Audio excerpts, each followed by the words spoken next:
Yeah.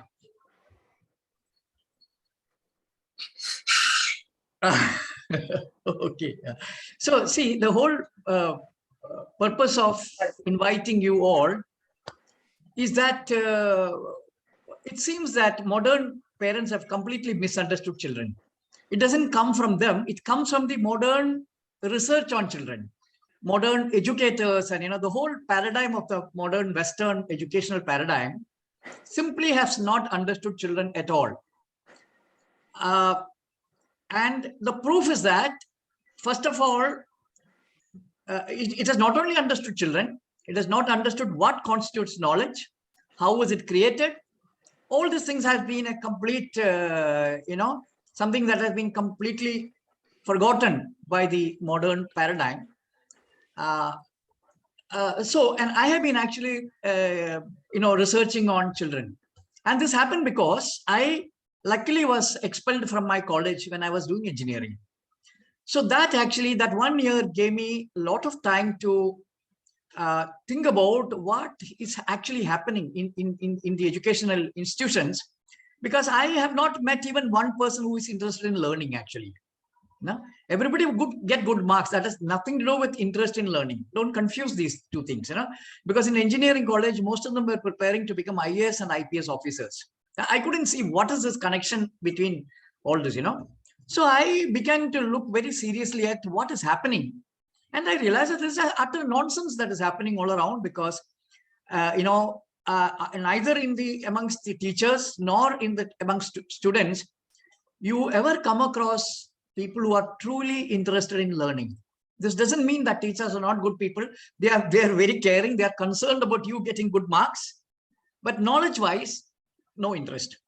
And other major thing that I began to look at is that all knowledge that that we are using today comes from Western cultures. They produce there, and it is imported or exported, and then we consume it with absolutely no questioning. So I began to really worry about this, and then I started working in a school at that time in 4th year engineering. Then I came back, took a degree, and then I started studying design. You see, studying design was extremely crucial, because till then, the kind of education that I went through was very different from learning in a design education paradigm, because design education, is based on experience only, number one. Secondly, curriculum wise, you have to be creative. There is no choice about this. Unless you are not creative, you're creative, there's no place for you in the design education paradigm. And third is that there is a need for sensitivity, aesthetic sense. You have to look at people. So the whole paradigm actually shifted me from an engineering minded mindset into a very different kind of a space. And this is extremely crucial in my development, because as I began to work with children, so my first confrontation on this issue was when I started working with indigenous communities, traditional craft communities, what we call as illiterate people. So as I was living with illiterate people, I found a very interesting, interesting insight took place, which is that illiterates learn the world and literates learn the word. You see the difference? Illiterates learn the world. Illiterates read the word. We shouldn't even say learn, because there's now no learning actually. This was very, very crucial in my shift in truly exploring what the hell is happening with modern education. So, and I actually then began to look at children in indigenous communities, and I found that there is no teaching at all, but children are learning. Because, I was actually working with the potters community, traditional Kumbhar potters, and I found that children, by the time they reach about 7, 8, 9 years, they become good with pottery, but there's no one teaching. So I began to then start documenting what children do, because by then I realized that the modern educated people cannot be communicated using language, because they will make up their own story. Because it is a language-based knowledge system without any true experience. So before I have actually prepared a good, proper presentation, I will go into that. But before that, just let me ask you 2-3 questions, if you don't mind. Now, this is something that you must have learned when you were in first standard, second standard. Just give me the answer fast. What is the color of leaf? Fast, you can. Green. Green. Yeah. What is the color of sky? Blue. Blue. Okay. So, so this is the best example of how and what, Kaushika, you have something else to say? No. Okay. No, sir. When it rains, it changes. Okay. The colors changes, right? Yeah. So normally an educated person, unless you see, if it is a regular place, all of you will sell blue. It's only because I am asking, you would wonder that he's going to trap you. Otherwise, the regular answer is blue. And so what I'm trying to say is that the educated belongs to a rigid mindset. The same question was asked to children, 7-8-year-old children. So they asked back, what time of the day are you referring to? Understand? So children are actually present, whereas educated people are absent and with ready-made knowledge. It can be any ready-made knowledge, but never even asking back never even bothering to clarify the question. The ready-made answer is right there. Understand? So learning is a completely different process, and I will just take you through this. And let me tell you what is the real purpose of we are meeting here. The meeting is because, as I told you, modern education has taken out learning from people. We no longer learn. We only believe in knowledge. So we are experts. We may be experts, but based on someone else's knowledge. That's what modern expertise is all about. And they are good in advising others, because what the impact of education is that you become a teacher, because you imbibe the activity of teaching. That's what you will actually learn from the classroom, and the tragedy is that all children are born with the potential to learn and create knowledge. But the catch is that they will imitate you, the parent, and they are going to imitate you as a very mediocre person, because you're not authentic. You're only depending on somebody else's knowledge. So what you exhibit is a mediocre person who is depending on someone else's knowledge. Whereas a child is born biologically enabled, fit to create knowledge. But what happens is that children will begin to imitate you and then become like you. Like you meaning like us, the educated. I'm not blaming you alone, that we educated are trapped in knowledge in the past. Whereas children are present, they are learning, they are in a process. And they are biologically equipped to learn the real world, but all our expertise is in the word. We have many words that are memorized and kept.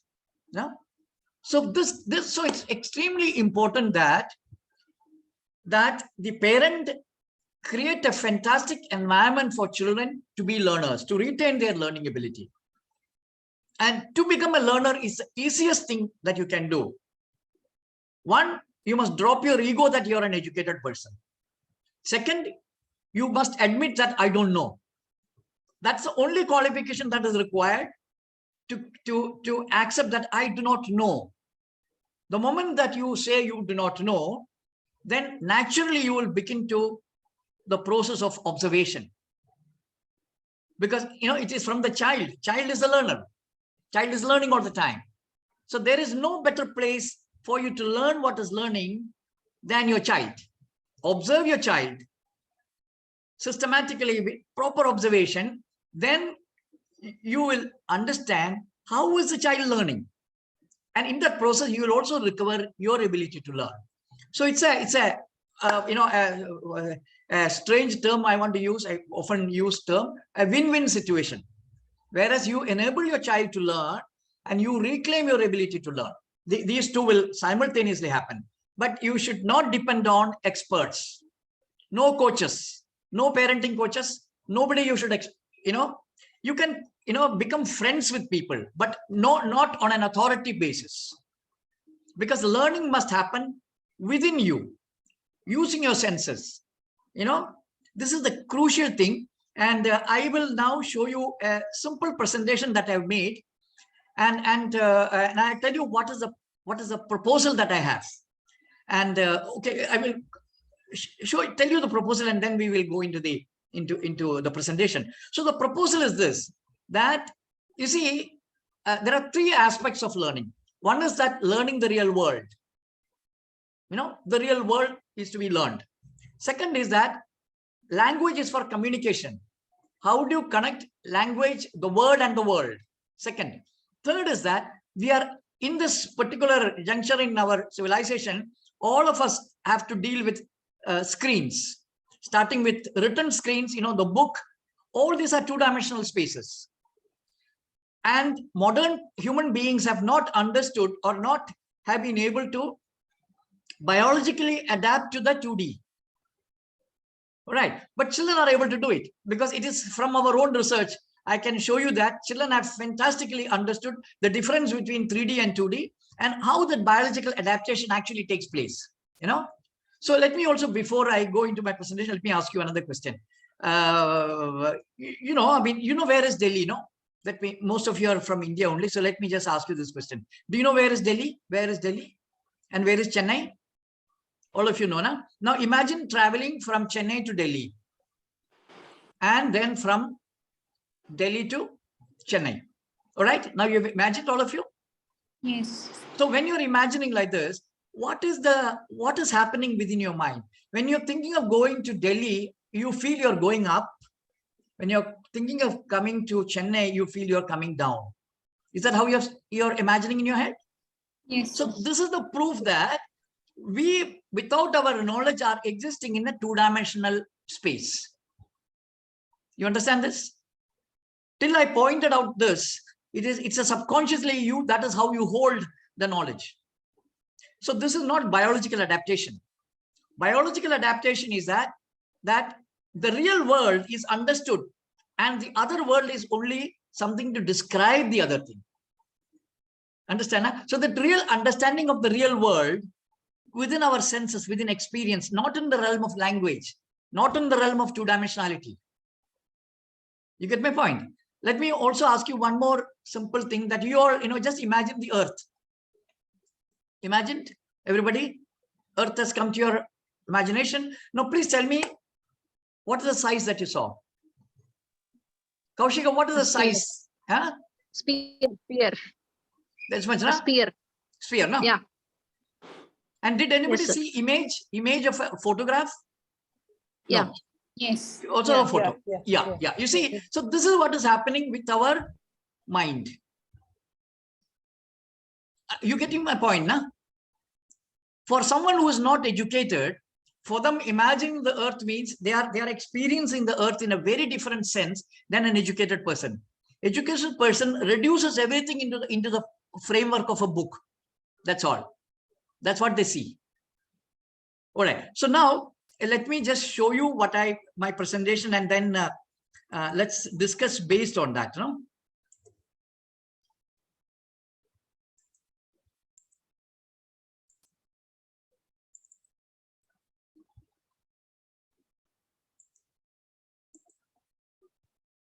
Okay. So, so what I was telling was that, so this project that I have in mind is called Initiating Enquiry.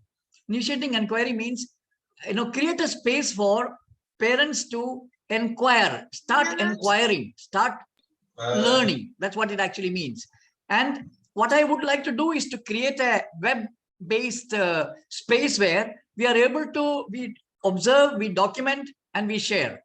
And that space becomes the common learning place for people. So that's the idea I have. So a simple thing, what I was telling earlier, that child is capable of learning, and we need to respect that and create space for that. So that's just I'm just writing all this. So I'll keep it for a minute, so that even when you're if you go back to the video YouTube, you can once again read it. So as I told you, the biggest fallout of modern education is that there are no more learners left, only believers and analyzers of second-hand knowledge. And of course, now experts who will now in turn tell others what they have mugged up. But every child is born to create knowledge. but that is the biological possibility. But the catch is that this potential has to be awakened and sustained. This is a very crucial thing which Western knowledge system has not understood. The awakening of what is inherent. In modernity, what is happening is that we are conditioning the child. We are not awakening the child.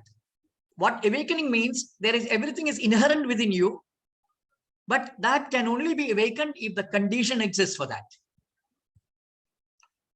All right, so what this also means is that there has to be learners all around them. So the parents, the grandparents, everybody around them must be learning. You see? So the whole question is that, can we live up to their expectations? Can we help them to be good learners? So this is, the whole idea is that none of us are experts, but we all can learn and help each other in learning. Not telling an expert advice. No, that's not what I mean. That how do you enable learning amongst each other is what we should be looking at, because we are all capable of learning. All right. So the idea is that how do we get more and more parents all around the world to engage in a process like this is what we are trying to do actually. So we will collaboratively try to learn what children learn and how children learn. These are the basically two things that we should be looking at. What is the content of knowledge and what is the process that children use. What I mean by children use is that how nature has provided us with this capability. So that's the whole question that we need to explore. And I'm suggesting 3 themes on this. As I told you, how do we learn the real world? Which is experienceable, which they can see, with sense through the senses, and how do they learn to articulate their experiences, which means the language aspect. And third is how children adapt to the screen. And the plan, so this can only happen provided parents provide a non-interfering situation at home, so that they can actually watch children are doing spontaneously. So when I actually adopted a child, I took 3 decisions. Never say no to her, always follow her, and never lie to her. 3 decisions. So I was clearly able to see what is the nature of the child, that particular child. Every child will be different. So it's not that if I have understood and I can make you understand that. No, every child is different. Even within the house, this child will be different. So every time we have to be alert to what are children actually. So when what this actually means is that you allow children to do what they feel like doing. What I'm actually referring is that you are allowing the nature in the child to function.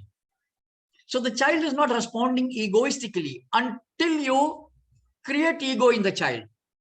Till then, child is responding naturally to situations. I'll give you one example.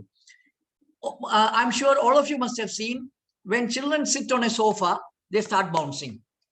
Have you seen it? When children sit on a sofa, soft sofa, they begin to bounce.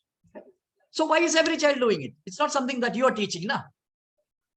You're not sitting and making the child do that, no? So which means if every child is doing that, that means that it is the nature within them that is responding to a certain kind of material. So what I did was that I began to document. I have 30 years of documentation on this. I have actually, documented the natural response of children to their world. So it is from this study that I have understood that children actually create knowledge of the world, and it is absolutely natural process. And they are also given the method to do it. And this method is also not replicable because it's like digestion. Can I use your digestion method to digest? Not possible now.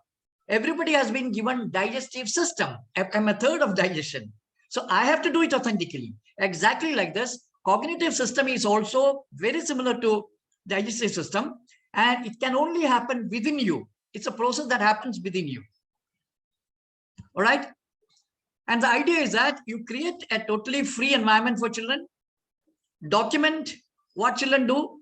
You can take videos, images, sound clips, or even just write observations, what you hear, and observe what other parents are uploading, and then we can begin a process of inquiry actually. So, but the biggest problem that you will encounter is that how do we do this without disturbing the child? Because the moment the child sees that you're documenting, their process will change. Then they will begin to do things as per you. They become then exhibition pieces. So children must be given absolute freedom, and we have to do this extremely sensitively, without interfering, without showing them what we are doing. You know, it has to be done very carefully with a very pure mind. That's very important, that we are doing it for that purity of, not to show off what they, that's not the intention at all. To truly understand what is the nature of the child. That's the whole idea actually. And with this, you will be able to understand what is the universal nature and what is the contextual nature of learning. What I mean by this is very simple, that if a child is born in China, the child will learn to speak Chinese. Like if they are born in Tamil Nadu, they will speak Tamil. If they are born in Kerala, they will speak Malayalam. But their potential is to speak any language. That's the potential.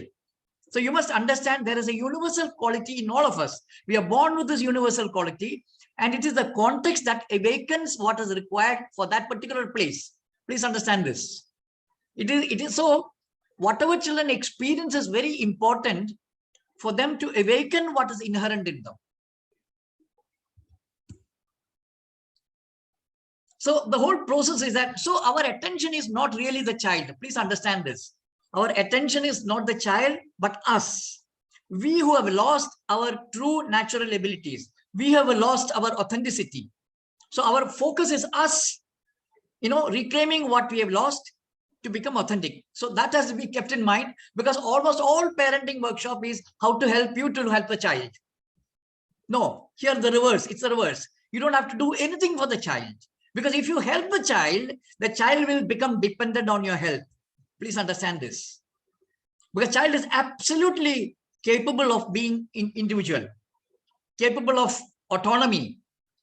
And if you take it away, you're actually destroying the child. Please understand this. So it's extremely important you understand this whole, what you call that, razor edge like situation. You have to be extremely sensitive, because any small action can go wrong. So just summing up again, how children learn the real world, how children learn to articulate, meaning connecting the word and the world, and how children learn the two-dimensional space, how children adapt to two-dimensional space. That's a better way of using it. You see, what is preventing modern people from understanding children is because modernity has fragmented children's integral action into play, work, learn, art. I don't know whether there are more, but so all these are different activities that we have fragmented. So when you look at the child reading, oh, that is learning. When the child is, of course, then there are also things like you're wasting time. There are so many, adjectives and things that we have created. We have to step away from all that and trust life. And I'm sure most of you probably believe in God also, no? Then you must also believe in its creation. No, what is this contradiction that you are, they're absolutely not confident about the creation of God if you believe. Otherwise, if you're a scientist, then you should believe in the biology. Either way, we are failing. This is the whole problem. If you're a scientist, scientists must understand that learning is a biological process, because all living beings are learning. All living beings are learning beings, and all living beings are given capability to understand their context. A dog has its own context to understand. Yeah, they have to eat, and they have to survive. They have to defend. So every living being has been given this possibility. So actually, play and making toys. I will also show you a presentation on this whole mistaken idea about play and toys. And language, again, I'm just repeating this. You can see, I won't take too much time. You can come back to this and see if you feel like. Drawing. All right. So we have a foundation called Existential Knowledge Foundation. And I'm really inviting you to take part in this and become let's collaborate from all over the world and we create a completely different understanding of children. See, it's like this, that I'm sure that you are aware of the crisis that the world is facing. Ecological crisis. Everywhere we are facing the crisis. And the crisis is because we are not living as per the dictates of nature. So we have completely alienated ourselves from nature and we do not know how to live. Whereas when a child is born, the child is born with the biological propensity to sustain life. There's no doubt about it. No? And it is very important to study children because it's like studying, if you want to understand life or biology, you have to study cell, no? Where cell is a unit of single unit, no? Similarly, if you want to understand human beings, you have to study a child because child is a unit. And before education, what are they? And through education, what happens to them? That's the very, very crucial thing to understand actually. So just want to say that there are two paradigms of research. The modern paradigm is, I call it teaching paradigm. So you're already telling that they don't know. So I call this deficit syndrome. We begin with the assumption that they do not know. And what I'm talking about is learning paradigm in which children are, it's completeness syndrome, which means they inherently know. And let me just prove to you that how this is possible. That all of you have learned your mother tongue without any teaching? Yeah? Yes. And do you remember how boring it was when they taught you grammar?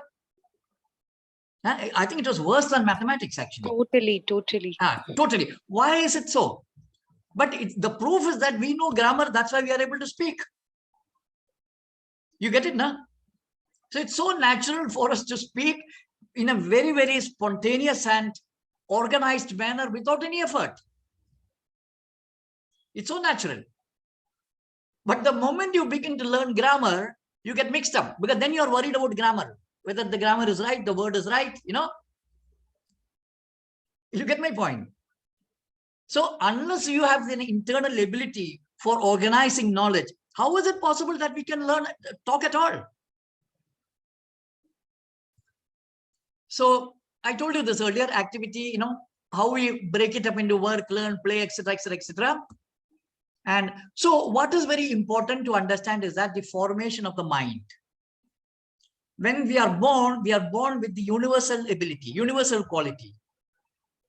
But the context then creates a contextual mind. And this is what is to be very clearly understood. Both our body, the physical and the mental body is awakened to the context that exists. And if the context is wrong, then our formation will go wrong. That's the basic thing. And one very important thing that you must understand is that it is not only the mind, even the body has to be awakened to its possibility. So even the ability to walk should not be taken for granted, to see, to hear. But if the child in the first 1 year is not seeing anything, it will become permanently blind. If it's not hearing anything, it will become permanently deaf.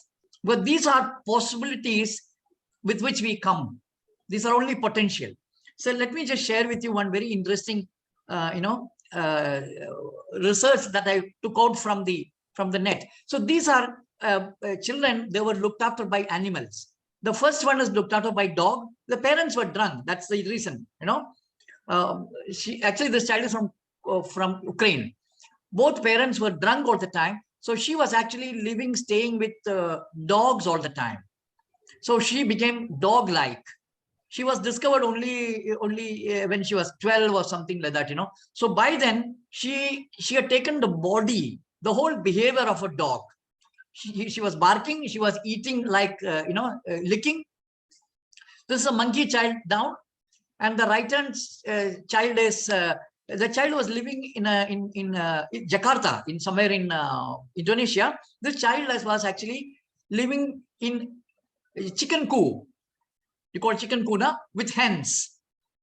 So the child's behavior became hen-like. The hand is holding like punk wings, and he was eating, like pecking. using the beak, the way that hens peck. That's how he was eating. He was then later discovered and then rehabilitated, and but of course his mind and his physical habits was very difficult to reform. So this is very crucial to understand this. For a few years, if you create a habit of your mind and body, it's very difficult to undo those habits, especially the cognitive development. If you damage it, it's very difficult to get it back. Another very interesting example of two psychologists adopting a baby chimp as a friend for their own child, but in 6 months' time, they threw the baby chimp out because the human child was imitating to become like the monkey, not the other way around. So now what is crucial to understand is that when we learn the word is what is going to develop your cognitive system. That's why I'm again repeating this. If you are engaging with the world, then the world will develop your cognitive system. And the good example is that when I asked you what is the color of sky and what is the color of leaf, you did not even bother to look out. Your senses were dysfunctional. You relied on language from memory. True learning is not based on memory, it's based on observation. You have to be present to be a true learner. So learning the word requires one type of tools, and learning the world requires another type of tools. Tools, quality is everything, So now we should see what is actually the digital tools like mobile phone, computer, all that doing to children. This is going to be far more dangerous and far more destructive to children than the written word. That's not as harmful. It's also harmful. There is no doubt about it, because that is what denied your senses from functioning. And without your senses functioning, how can you call yourself human? So let me just tell you how children learn. Senses are the first thing that needs to be awakened, but not the Montessori method way. Any method is against the nature of a child, because every child is a method. It's an authentic process every child is born with. Observation is the main thing. So just look at this video.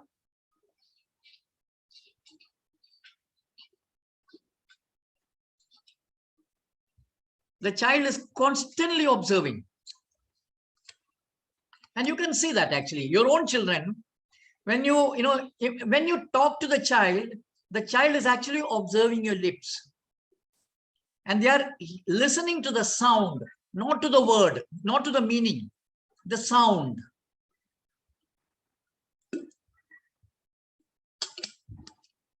So the next video is the most important video that I have. And watch the child in front.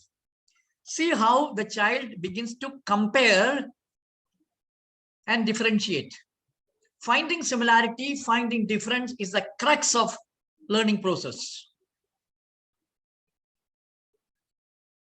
This is what you did with your sense of taste.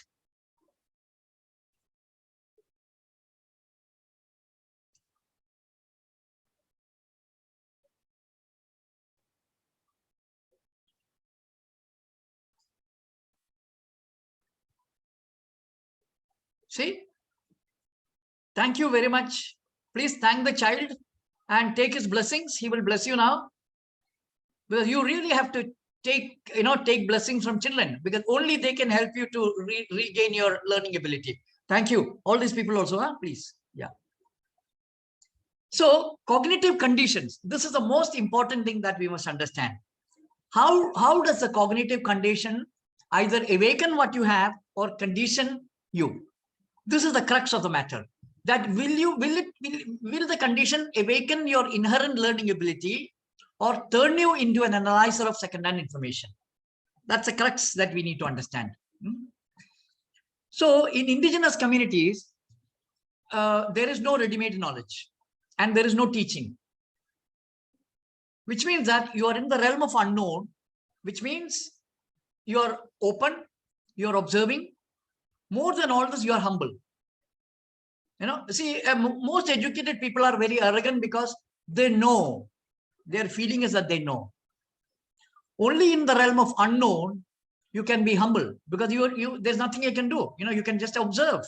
And so it's very, very important to understand that unknown as a condition not only develops your cognitive system, but also your behavior system, your whole behavior, your creativity. Everything actually is relied on whether the condition is unknown or you're dealing with what is known. The moment you're dealing with what is known, creativity is out, humility is out, exploration is out. This is very, very crucial to understand. So teaching is the most destructive activity that we are engaged in doing. We have been subjected to, but please understand this. Because the moment you teach, it's a disrespect. So let me redefine some of the terms for you. Play is reenactment of experience.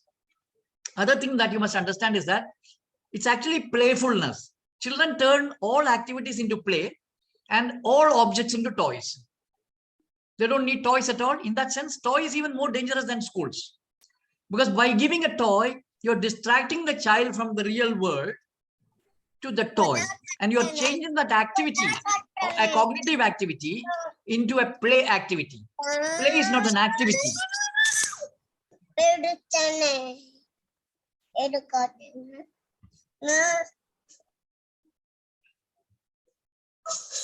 So toys.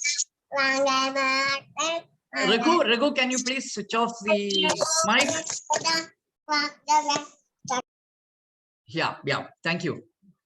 So toy is any object that is used as a prop, any object. So when the child is sitting on a sofa and bouncing, that sofa is the toy. Any object. So here, this child, that is her child for the time being. The same thing was used as a vehicle, and also she sat on it. So the same object, in different uses.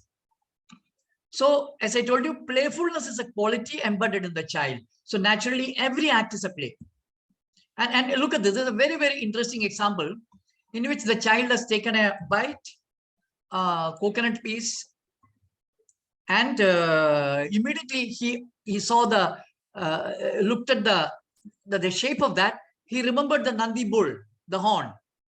He immediately compared that, and then he shifted to the moon, half moon. You can see the similarity in all these forms. And this is the process of creating toys. So when he wants a coconut piece, he will bring something which resembles that in some way. It can be very vague also. So reflection is actually plays a form of reflection. They are recreating their experience. So I told you, and imagination, because this is again very misunderstood word, because most modern people go gaga over imagination because they do not know what is imagination. What they are actually have gone through is imagination of imagination. They read and then imagine. Reading itself is imagination. But actual imagination is there is something concrete about which you imagine, like the child taking stone and telling that this is my child.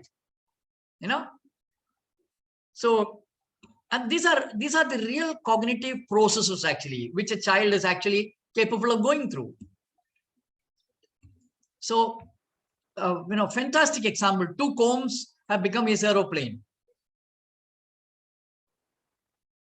Abstraction. Well, I wouldn't go into it later, but yeah. So here, what the child did is that he was given a truck. So when he was taking the truck out of the box, he turned the box into garage. So immediately he created a play there. Affordances. This is a very, very important term to understand. But children have an ability to intuitively make use of situations and products. For example, the child has never seen a binocular, but when he saw a shape like this, she took it and started looking through that, without ever seeing this particular thing. So what children learn is form, function, process, material, structure, and relationship. And can some of you come on video? I want to ask something to you. Deepika, Raghu, Sharanya, if you can come back, I want to ask something. Yeah. Do you remember, keeping the book like this when you were little children? Notebook? Yes, sir. Yeah. No? Yes. No, so this Yeah. is another universal behavior that every Yes. person I asked to has done it. And we have called it house. Am I right? This is the house. Am I right? House, no? Yes. And Yes. secondly, I'm sure you must have put bed sheet over a table and played house. Yes. Right. Yeah, we've done that. Third, using pillow and all that kind of stuff, you created house, chair, Yes. pillow, all that. Yes. Yes. So these three Yes. aspects represents form, function, process. And naturally, if the house is standing, you have understood structure. And if the house is standing, you also understood the property of materials. Because I'm sure initially when you were making, everything was falling apart, no? But slowly you learn that, yeah, this material, I have to use it like this. So if you're using a hardboard, a carton, then the way you approach is different. And it will be different from the way you would be using cloth. What I'm trying to say is that with each material, it has its properties and possibilities. This is exactly what children learn. So actually the world is what I've just described to you. It is form, function, process, materials, structure, and of course the context, the relationship. And this is the crux of children's learning. So let me just take you through the examples, what I just showed you. Form, function is, function of a house is to create contained space. That's what they did. I mean, that's what we all did, actually. No? And process is making. That, of course, this I would like to just spend 2 minutes on this. We ran a school in 2011 to 2014, 3 years in Pune. And we did a fantastic experiment there. We left children completely free. It's not like the regular strange experiments called alternative education and all that. They simply don't understand that. All this alternative education people. It's actually, children are creating knowledge. Can you allow that to happen? You know, without creating confusion in them between art or play, learning, reading, all that. So here, so in 3 years, we documented every activity the children were doing, and they had total freedom actually to do what they felt like. So we have a fantastic documentation of children doing things very spontaneously, and it is actually from this that we actually studied a real system of what exactly does children do when in a given a particular context actually. So you can see the house being built. Structure, of course, is the what they have made. Property, I told you about how children sit on a sofa and bounce, or like this is the railway stations. Our child is sliding. Yeah. So now language is extremely important to understand, because there's a confusion within educated that that language means knowledge, because everything is written down. No, so when we think of knowledge, we think we must go to library and read, or some teacher should tell you. There is no knowledge at all in that. Language is nothing but description of the world. It is not the world. So we must understand how children connect the word and the world, and they keep this understanding very clearly till we educate them. In Bangalore slums, children learn 4 languages by the time they reach 4 years. No teaching at all. So it doesn't really matter how many languages there, any number, that's okay, provided there is a proper context in that. And of course, initial stages, they wouldn't know whether this is which language it is. But within 3-4 years, they know exactly which language to speak to their grandparent, to their parent, to their friend, to the neighbor. It's very clear in children. So the situation is like this. Adults provide the word, children hear the sound, and meaning gets created in experience. Please understand this. What we are doing is that we are giving them the meaning itself. So they lose the process. Children should actually take in the sound, the sensorial input. It's a physical input, physiological input. What we are doing is that we are giving them a mental input directly. So the processing is denied. The processing is that you give them the sensory input. In the experience, they convert that into a mind experience, mental understanding. So this is the process of digestion. Actually, I'm talking about comprehension.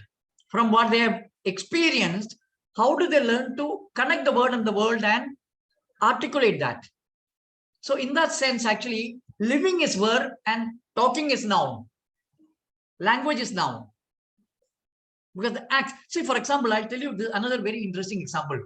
When children ask you, see, when we ask, we may ask the verb. Verb will be more prominent for us. For a child, it is a noun that is prominent. Because the verb is they themselves. No? They will not ask, I want to drink water. They will say pani. Pani is noun. Pani is for drinking. No? Drinking is, they are doing it. No? So they don't have to say that. You see? Now, how children create language is very important to understand. How they integrate word and the world. How sound, gestures, so this whole thing gets connected and child creates a meaning out of that. Sound as language, body as language, word as language. So this is how they connect. So I'll give you a very good example. Let me share the sound. Yeah. Now, this little child used to constantly say, "Ui." The child would say, "Ui," and the parents had no idea what that means. And of course, the child will get frustrated, will start crying. And the parents were really racking their brains to find out what is he trying to communicate. So one day, while this friend of ours, Shashi, was swinging the child, the child was in the swing and he started doing the swing, and the swing started making this noise.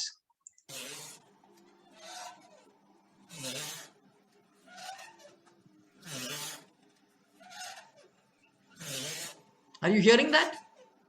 Yeah. So actually, what the child was doing was he was repeating the sound of that particular object. So they have a fantastic way, very inventive, very creative way of communicating. For example, I'm sure you must have seen, heard how they communicate grinder or mixie. They make the sound. They don't call it mixie, no. They would say grrr, whatever sound. For example, a good example is dog. How would they communicate to you there is dog? Bow bow, na? You see? So children are fantastically very inventive. See, the issue is that are we present? Are we sensitive? Are we intelligent enough? This is a question. Because we are trapped in language, we have to make the child learn language as fast as possible so that communication is established. So the problem is yours and not the child's. By that activity, what you're doing is you're actually destroying their true cognitive system. The cognitive foundation is being destroyed. So this is another very interesting thing. This child was telling pa is for water.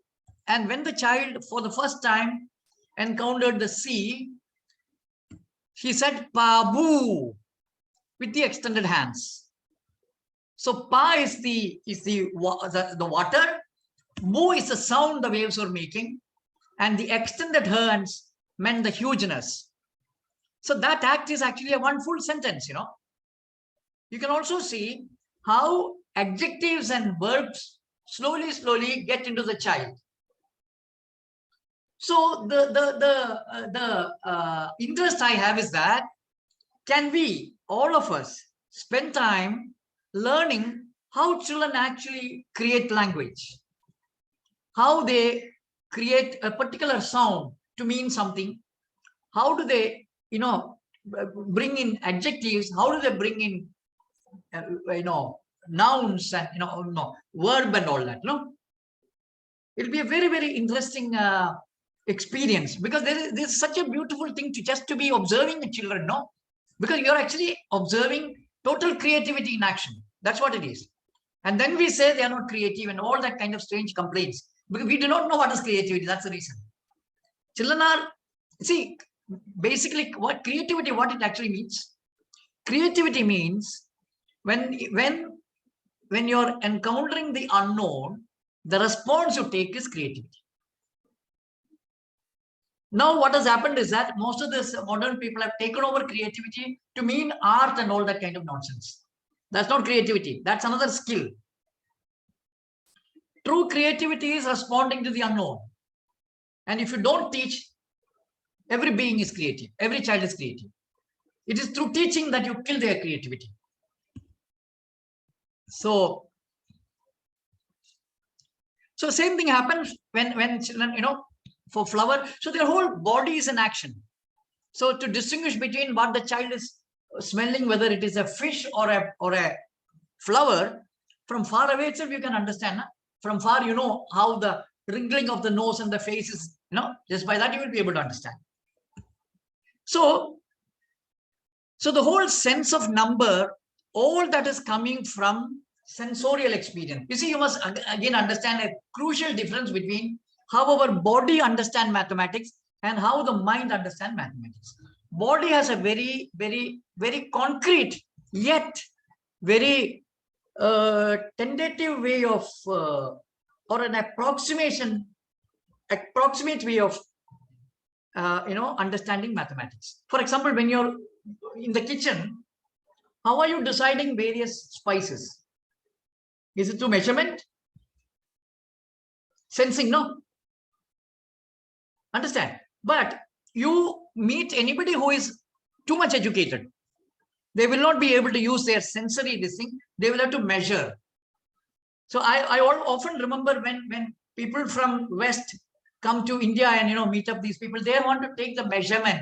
How many grams of this, how many grams of that, because this bodily engagement with quantity has completely died off. No? So what I'm trying to say is that even if you are interested in teaching a child, you must understand mathematics and science from a completely different perspective. Not the perspective that you have, because that will completely destroy your sense of, mathematics completely, even a science. So this is a very interesting activity, thing that happened. This child was with another friend and she saw a peacock coming. Then she told Kaka, a crow is coming. Because her first category of all flying ones were Kaka. Then the peacock got on and started walking. And she told it is Kuta.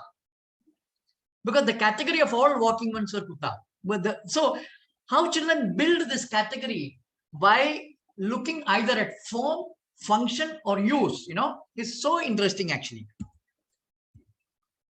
All right.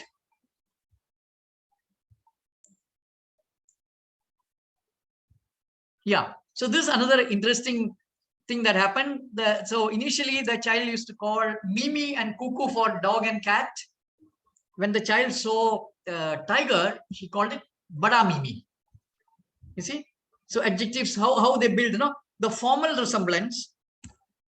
And there was a confusion with the lion because the dog, the body was like dog and the face was like cat. So now, drawing, how we understood drawing was when in the school, that 3 years when we ran the school,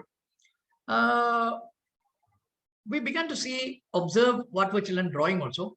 After 3 years, we had a huge collection of drawings.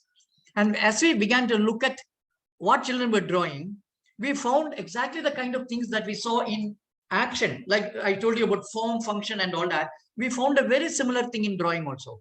And we also saw that there is a very clear developmental process that you can see in learning to stages in walking, stages in learning to talk. You find exactly similar kind of stages happening in drawing also. And today drawing is studied. First of all, they are studying drawing as an art form, which is a completely wrong idea. And other thing, what wrong happening is that they are not connecting play and drawing.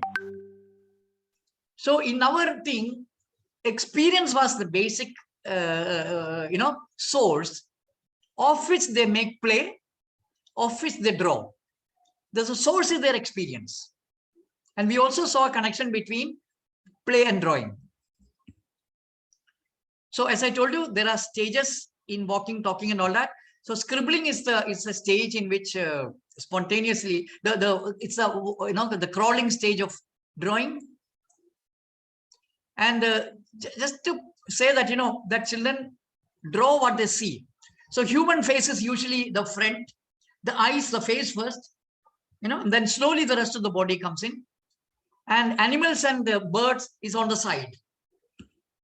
And they do not also differentiate between drawing and playing. Here, both are combined. The act of drawing and act of play is combined. In this case, in this drawing, it's a top view, side view, and front view all together. So this is also one stage, actually. And writing is also exactly like this. If you don't interfere, children will learn very organically how to write. Also language, also this memory, you completely kill their memory when you begin to teach them language, because their whole memory system is very different. But the moment you give input through language, their memory system divides itself and create a separate memory system for the language itself. So there is something called a language box in literate's head, but that is not a natural system. Processing the linguistic, the written word is not natural to us. So our body has to create a separate system for that. And I believe that, if we don't interfere, then biologically adapted system will be very different from the system that we have today, the literate people have today. Abstraction, how a child has drawn an ox. And again, let me share with you the stages from one line drawing, how it becomes 3D.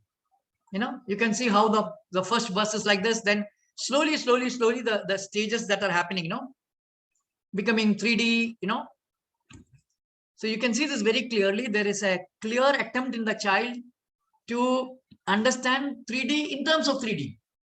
That's what that you must understand. No, first, of course, you see it was just a line drawing.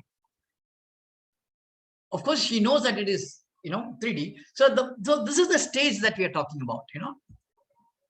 And look at the top view, of this, where the child has looked at all the the sides, side, front, back, everything. And then there is something called repetition, which is what most modern people get rattled when they see children repeating the same thing. So there is a particular age in which children need to repeat and repeat and repeat. And modern spaces has no scope for this. And even at a very tiny age, they will start telling a huge story to you, somebody gardening. So everything that children draw are based on their experience. But modern, what is happening is that all their experience is television experience or cartoon experience. So tragically, even in design students, today is what you see amongst the young design students, they only know how to do cartoons and things like that, because they have never seen anything actual. Fantastic imagination. Now this was a teacher in our school who was pregnant. So the child is in her stomach. And now you can see the tiger or the cat, 3 generations together. Another. So, I will not take too much time just to tell you that now this is something that you should not do at all. Never teach a child, never teach anything. But this is something that, you see in many books, how to teach them, how to make this, how to make that. All this will actually kill their true cognitive ability of understanding the world. This is another very good example of affordances. Look at the shape of the car and the background. So how the child uses it very, very intuitively is interesting. Here the clay has been used as a line. It's a Ganapati drawn in terms of using just lines.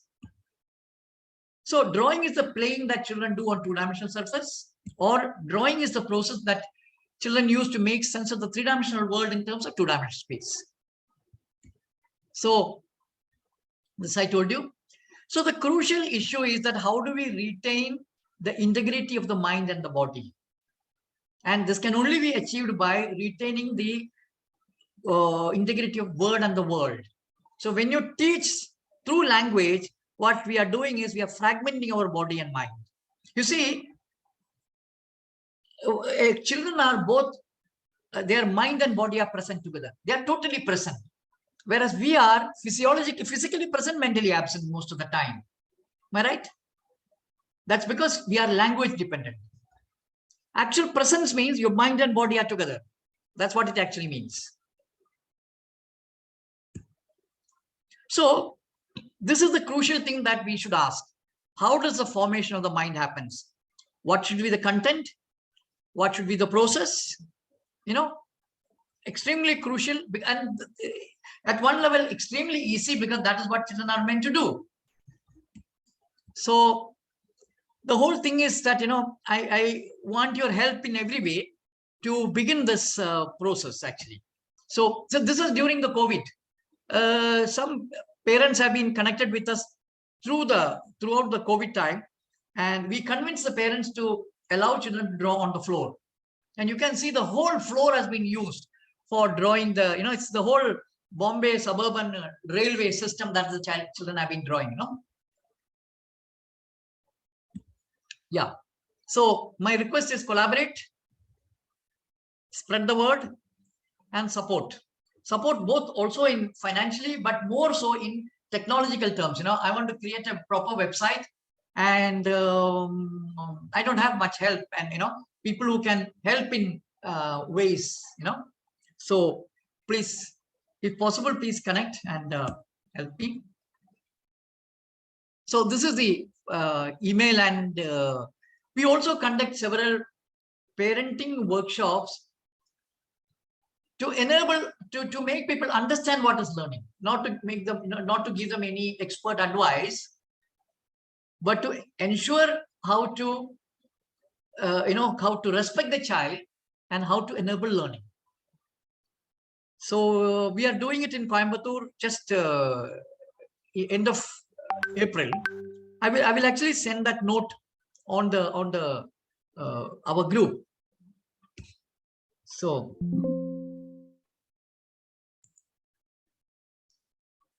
yeah, so we can spend about 10-15 minutes if you have anything to ask, anything to suggest.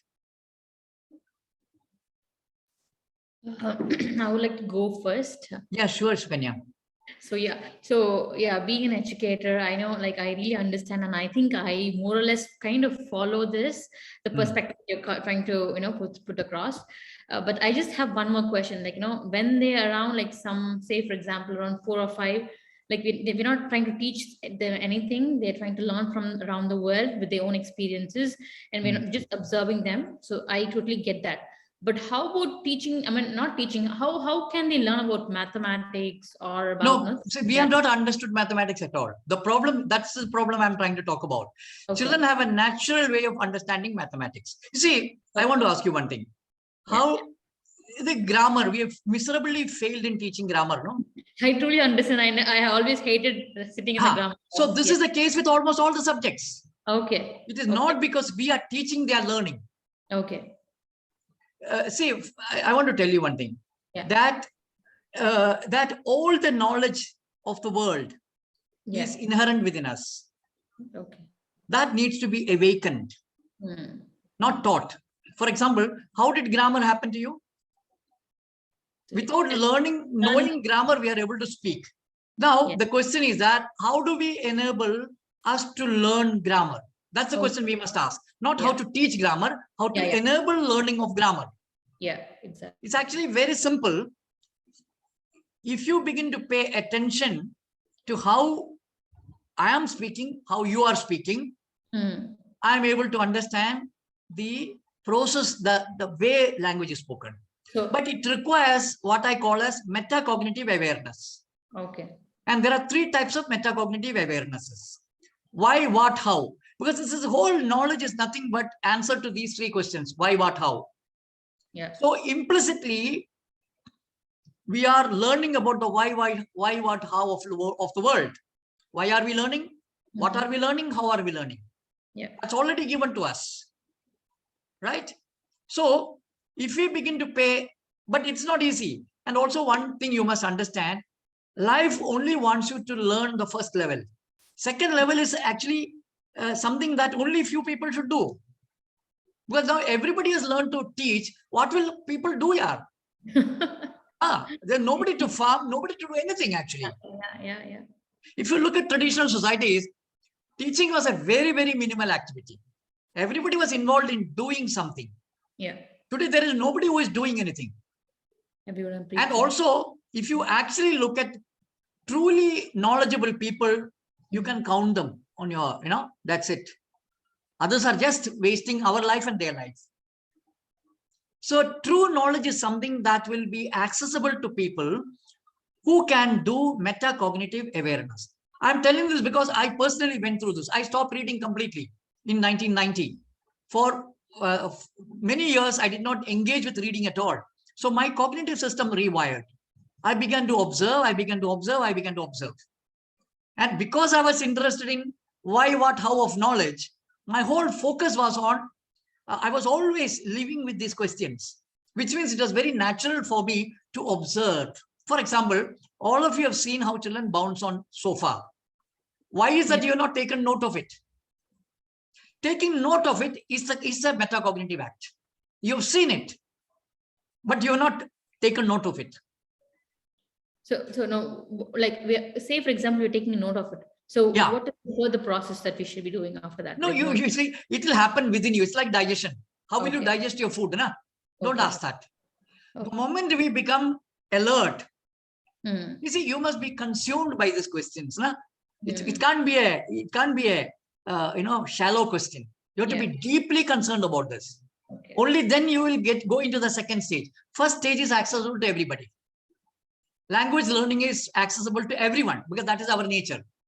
But learning grammar is not accessible to everyone, or becoming a poet is not accessible to everyone, or becoming a sociologist, psychologist is not accessible to everyone, because all these three are metacognitive questions that if you begin to ask how that person is speaking, you will be able to decode the grammar. And if you begin to pay attention to why that person is speaking, you will enter into the realm of sociology, psychology, because then I'm more interested in why are you speaking like this? My attention is at a different level. Understand? And the moment I focus more attention on just seeing, for example, all of us have seen sunset. How many of us actually see the beauty of it? So the moment, if you want to enter into beauty, then you must have metacognitive awareness of what? Then you don't have any more questions. You are just observing what is happening. When you are in the realm of observation, the deeper you observe, the deeper your senses will be alive, deeper your aesthetic sense will be connected. No? So who is a poet? They are very sensitive to what is happening around. No? So there is definitely a difference between a poet, a grammarian, and a psychologist. No? But their attentions are different. I'm not talking about the people who have degrees in all these things. I'm talking about true learners. This is very less. And also I want to tell you that it's not a must that everybody should become that. Understand? If you can commit completely to something, then only this door will open to you. It's a commitment. It's a life's commitment. Then learning is not a choice. See, my observation of children is not a choice now. I see. There's no question of not seeing. But you're only looking. You're not seeing. That's the difference. Okay. Understand? Huh? Yeah. Just one more question, just from extended question from that. So say, for example, so instead of providing knowledge, do you mean to say that you have to provide experience for children? No, we don't have to provide that also. Because the moment you become a provider, you are then teaching the child to be a provider. Or just put them in... No, I'll tell you what you should do. You should do any activity. Get into processes. You see, in the school, what we did was that we asked our teachers, what do you like to do most? If you are interested in cooking, go and cook. If you are interested in reading, go and read. If you are interested in stitching, do that. Whatever you really like to do with commitment, do it in front of children. And it's your commitment. It's you that they are imitating. So if you are a teacher, child will learn to be a teacher. That is why when children come back from school, they play teacher games because that is what they are absorbing. The moment you see a child playing, please understand, that is what they are absorbing. So I've seen many times children come back from library and they play librarian. And very often you will see children learning teacher games they will put on all the roles of the teacher. They will be, confident. They will have a stick. They Yes, will yes, I've speak seen. differently. Yeah. Correct, no? Yes. So if you really want to be a model for your child, you become a process-oriented person. Okay, I get it. Yeah. Understand, nah? So that is how you, and also, I have actually several videos, which later, another time, if you can, we can show sure. that. You see, in indigenous communities, there is no intention to teach. There is no intention to teach also. That's very important. Okay. We are trapped in intention to teach, which actually not a good idea, but it's not easy to go. Yes. But so the whole thing is that how do we work on ourselves is the issue. So the problem with childhood is not their problem, but our problem. It's a very, very deep process that we have to, go within ourselves actually. Yeah. Okay. Yeah. Thank you. I'll probably get in touch with you, Uncle. Sure. Wonderful session. Yeah. So I have a question, sir. Yeah, Arpita, please. So my question is more from my personal experience of raising my two kids. So my elder one, who's 10 years old, she didn't learn reading, writing the conventional way with ABCDs, or we didn't even make an initial effort to teach her ABCDs. Am I audible? Yeah. Right now, yeah. Yes. So she's 10 now, and what I'm seeing is she has picked up reading in a very different, unconventional way by observing road signs and asking us what is it, and then comparing the syllables and exactly the thing that I told you. Yes. Comparing forms differences. That's the whole crux of this. So my question is, right now she doesn't show an active interest in reading books yet. Why are you worried? I'm not worried at all, but I'm just curious about the path. So how because although there is a belief in me that, okay, this is the right way or this is the child-led way, there are still self-doubts when friends or well-wishers ask, okay, what is happening? Why not? And all of that. I understand have that. Answers. And I do not know the path forward. So I want to understand how does this develop as she progresses? No, listen, she's only 10 years now. Yes. Do you read any book? Are you interested in reading any book? For you? We read, yes, I do read books. Then don't worry. Don't worry. One day she will pick it up. And what does your husband do? He's also a reader, or he does something else? He's not a reader. No problem. What does he do? What does he do? You mean for a profession or? No. You see, the child must experience something or the other that you and your husband is doing. Okay. If he's just sitting simply, that is what they will learn. Is he interested in cooking? Is he interested in making something? Is he interested in repairing something? Is he interested in gardening? Something or the other, if the child doesn't see, the child will learn what is around them. So it need not be your husband. It can be, if the child is going and spending time with an auto driver, the child will take interest in driving. Any activity the child is able to see, the child will take interest. See, they are interested in processes, not in product. Right. Okay. So it's very important that I have friends whose children have learned to read just in a matter of 1 month. So 10, 12 years, there was no reading at all. The moment they took some interest, now they're spending so much time on that. So you don't have to worry about that. It all depends on where is the motivation coming from. Okay. If there's something that, so of course they are seeing you reading with a lot of interest, that's good enough. You don't have to, you don't have to act also. You're truly interested in learning, reading, do that. And also please ensure that, other things in the kitchen and all that, let her do all that. But that is more important. See, learning to cook is more important than learning to read. So my question is, she would like me to read books to her. And that's okay. is that okay? So some people say it's because you read to them, they don't get the motivation to read. No, by no, no, no, no, themselves. no, no. They are silly people. When they are 30 years also, they will do that. I don't think it's only a few years. Nah. Do that. You see, I don't encourage too much reading for her also. That's a different aspect altogether. Yeah, another question leading on is, from what I've learned or observed from whatever you've explained to us, Yeah. delayed reading is also a gift to children because their metacognitive abilities develop better. No, you see, this metacognitive ability is wrongly. Right? Listen, let me just correct you first. Metacognitive ability, what the West talks about, is not metacognitive ability. Please understand this. They don't understand what is cognition. Okay. Don't read any Western books. That's what I should tell you. Because they are telling body is different, cognition is different. Bodily activity is different from, mental activity. That's not true at all. It can only happen as an integrated thing.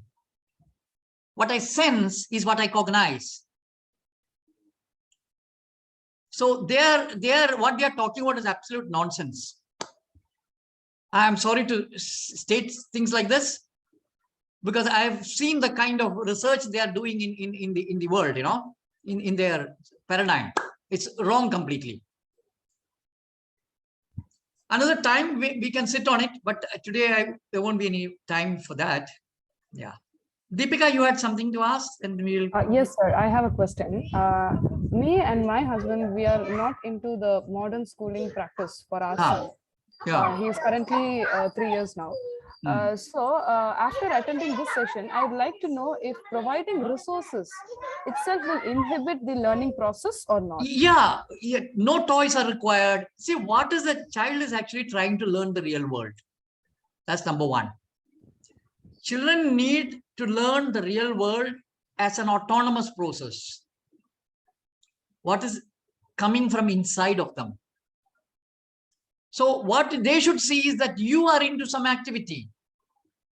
And you don't have to worry that, they are going to learn this or that. They may be learning what the neighbor is doing. Doesn't matter. So see, in traditional communities, children were able to see a lot of activities happening. Today, unfortunately, we only see, both parents, doing very little work. Ready-made food products, eating out. All these things are making everything into a product-oriented activity. Children are, by nature, life is a process actually. So modernity has turned everything into products. Product is more important. Whereas that is not our nature. Our nature is to be in process. So it's very important that children see processes, kitchen activity, cooking activity, or a little bit of farming. Those are far more important than any of the things that we want them to learn. But there are some, it's like, you must look at it like first aid. What is a first aid? What is a first aid knowledge? First aid knowledge is what is good food, how to cook, how to make food, how to take care of your body, health. Am I right? This is what we should focus on. Okay. And also mental health. See, the whole problem with modernity is that most people are mentally damaged, psychologically damaged. Stress and all that kind of stuff, stressed, tensed. This is what modern people are. That's unhealthy actually. So we must focus more on very healthy mind, healthy body, and healthy nature. I get it, sir. Thank you. Yeah. Thank you for your clarification. Thank you. All right, okay. So I quit now. So I will send you information about that particular. Sir, one Tell doubt. me. Actually, my husband is in Canada, so I'm with my son in Salem. So mostly only we both live there at house. So when I do some work and all, he'll be playing with his toys, his books, everything. So even I will join him when I'm free. So that's what, when you're telling me that. No. See, this is all problem. Parents playing with children is extremely harmful. Okay. That is what no, modern I'll just people. sit over there near And you don't have to sit also. You see, the thing is that, there are You see, now this may not be practical, but my feeling is that every family should have at least 3 children. 3 children. Children need other children. Because, see, the problem is that children have a very fantastic mythical mind, a magical mind. We don't have it. So only children can relate to other children because they are in sync. There are 2 things to this. One, they function as if they have a common mind. When 4 children are functioning together, especially in rural tribal areas, they function as one mind. Understand? There is no conflict. And see, for example, my brother's son, who had not gone to school for 12 years, one day he was telling me that there's a pond near in his home. There's a tree on the bank of that, and 4 or 5 of them were on the tree, and they are imagining that this is a ship. It is sailing through that sea, and all of them are thinking that, everybody now imagines that they're actually living, that's a ship. Children have that ability to live their imaginations, whereas we don't have it. Understand? So it is actually very, very harmful for child to spend more time with adults. They have to spend time with small children, and that too not in a classroom situation, in a free situation where they can start dictating these things. Now, like in a classroom, do you ever think that they will talk like this? That where is the object that will activate them to speak like this? See, the context is that there is a pond, big pond, and there's a tree near that. So when they climbed on the tree, they imagine that this is a ship which is sailing in a sea, So this is the context that enabled them to imagine that they are traveling in a ship and the sea. And as they were talking about it, everybody then felt that, oh, first they are traveling. And then somebody was saying, look, there is an island there. Everybody is seeing that island. You understand? Everybody is actually seeing that island. So children have a very, very, it's like this, when birds fly together, nobody is telling who to lead. So they have a collective mind functioning as one mind. Children have this ability to function as one mind when they come together. So I'm sorry to say this, these things are very, very difficult, but it is very important that number one, don't provide them with toys, don't provide them with books, don't play with them. Because they're not playing. When you are playing, it becomes a play. Their cognitive activity is getting turned into a play because you are playing. For you, it is play. For a child, there is no play. There is only cognitive activity. What I mean by cognitive activity is trying to understand the world. There's only one activity. 2 things happen. One, they are understanding the world. Second, they develop their cognitive system to understand the world.